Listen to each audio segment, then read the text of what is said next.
I'm here with Katie Webster now, and you wrote a beautiful cookbook. We were just thumbing through it. Maple. I mean, very simple title, but awesome, awesome photography, great recipes. It's exciting to see. So what are you cooking? This is like the most complex thing we've ever done on this set.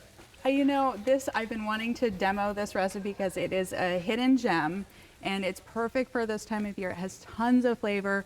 It sort of bridges the gap between winter and spring. It's got that comfort food feel to it. We're going to do some sweet and sour cabbage rolls. So. I'm way into this. This is like kind of classic Midwest, and it's exciting to me. Yeah. So I have a few healthy twists on it. So right now in our pan we have some browned grass-fed beef. Yep.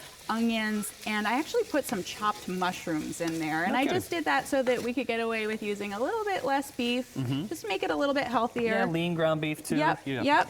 And so now we're gonna add some flavor to it. So this has sort of a sloppy joe's feel to it. So we're gonna add some just plain old tomato paste to it. So we're going to add that in, and then if you can just sort of mix that in until it's not really clumpy anymore. I can do that. And that's going to be basically what thickens up the sauce, and it's going to give it that nice base.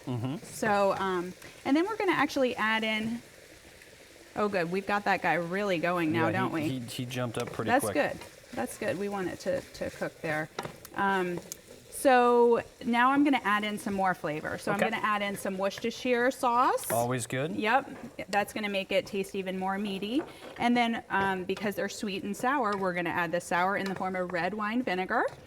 That's my standard go-to. I love it. I love it in dressings, and it really will balance the dark, pure maple syrup. So writing a cookbook about maple, you use different maples for different things. Well, yeah, for the most part, I call for the dark because that's where you're going to get all that beautiful caramely flavor. I feel like dark is like the bang for the buck. That's totally right. I feel right. like I'm stealing when I buy it. Yeah, it's so great.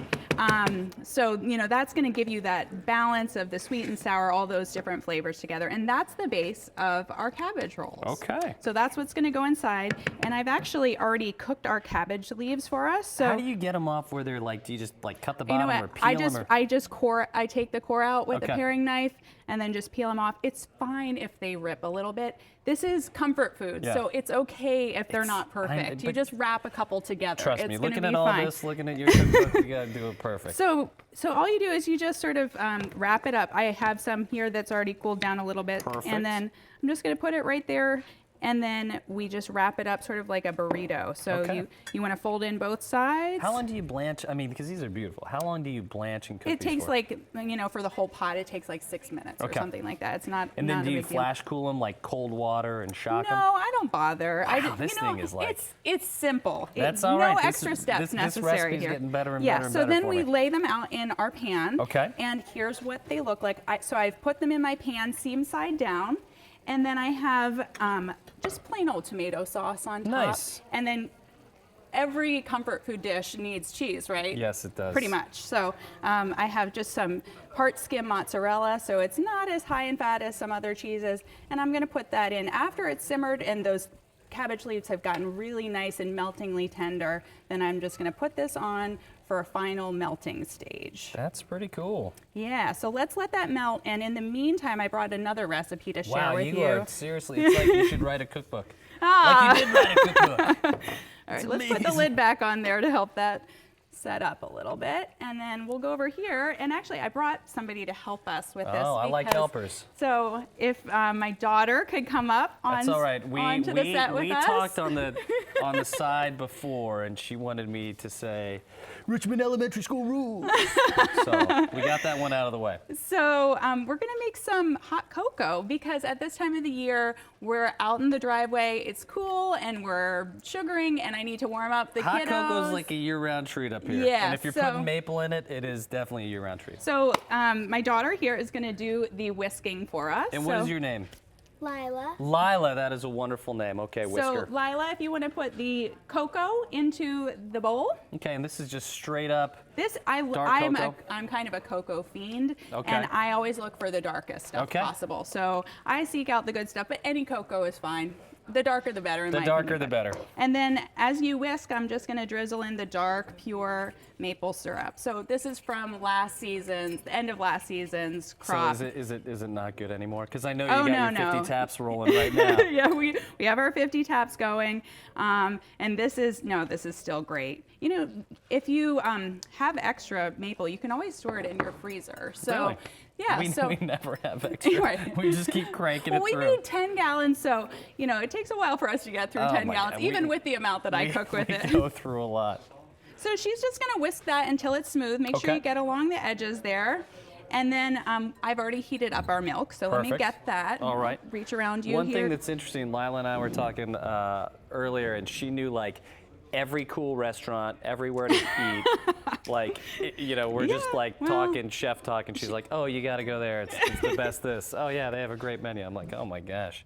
So when that gets smooth, you basically want to keep it, do you mind if I give it a little whirl here? So you just want to make sure that the cocoa is incorporated into the maple completely so that it doesn't clump up. Because you know how cocoa can sort of like separate and get clumpy. So look at how it's coming together. No, See how it's all like smooth? yummy. All right.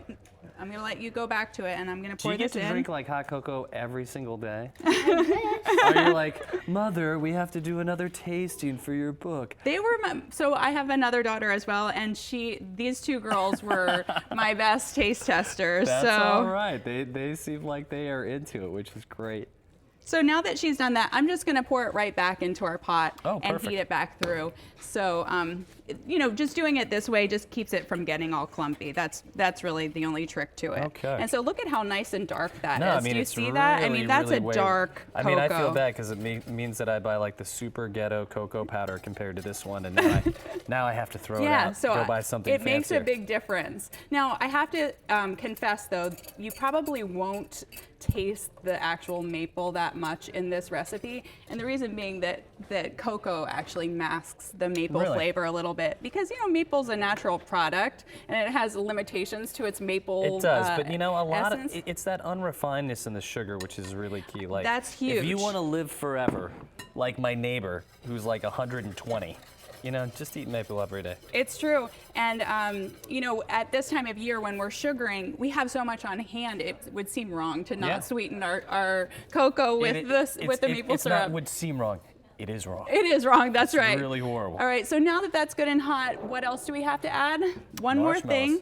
Well, that too. But I just like to add a little tiny touch of vanilla the end. That sort of brings out. And you're adding it at the end so you don't cook all that flavor out. That's right. Okay. Yep. And then, as you said, we need to add those marshmallows. So let's go ahead and do that. And then I'm wondering if there's anybody here that could help me with the marshmallows. I think we know. All right. Why don't you go ahead and put one in there, and then you can be our taste tester. All right. I'm quite jealous. We'll have to check back in on our cabbage rolls in a second here. But yeah, they look like they're doing really well. If you'd like to try this as well. I would love to. This thing's like crazy Aztec rich. Yes, doesn't it look so dark? It looks really wonderful. Yeah. So it'll, you know, it's not going to have that much maple flavor, but it's sweet and, you know, but I mean, the quality of the chocolate. Yeah. And I honestly do taste that dark maple at the end. It does add like a roundness to it, but it's just not so that cloying. full-bodied. Yeah. This is really impressive. Throw out all your Hershey's cocoa. Now, you know, our cheese is just finishing up here, but you basically, there you get a sense of how the cheese is going to melt. Great. Isn't that great? So I'm just going to serve. And I was kind of blown away. I mean, just really, really, really quick on that one. Yeah. Just so fast. It comes together. This is a weeknight meal. You know, I use, you know, store-bought tomato sauce. No need to go to town. Of course, you can use the homemade, but you know, so there you have it. This is going to be probably a little too hot to taste right now. I'll have to wait. You would be surprised. I have burned my mouth on this show I brought a fork and knife here if you'd like to try. I'd love a little sliver off there. And really, just trying that stuff right there.